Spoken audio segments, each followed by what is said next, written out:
Informasi lain, Saudara, Satuan Reserse Narkoba Polresta Kendari menangkap seorang pria yang diduga menjadi pengedar sabu dengan sistem tempel.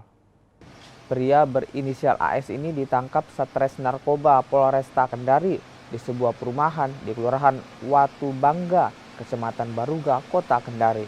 AS ditangkap karena diduga menjadi pengedar sabu di wilayah Kota Kendari, Sulawesi Tenggara. Dari hasil penggeledahan, polisi menyita 36 saset diduga berisi sabu dengan berat setengah kilogram lebih. Pelaku mendapatkan barang haram itu dari seorang lelaki berinisial NO dengan sistem tempel. Pelaku pun diiming-imingi upah sebesar 50 juta rupiah.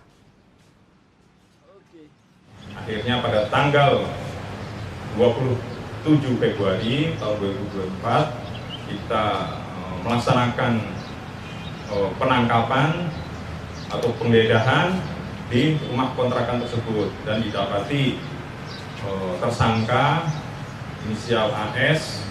Di dalam kontrakan tersebut kita mendapatkan sabu sebanyak 36 saset. Setelah kita timbang, beratnya sekitar 515 gram atau setengah kilo lebih.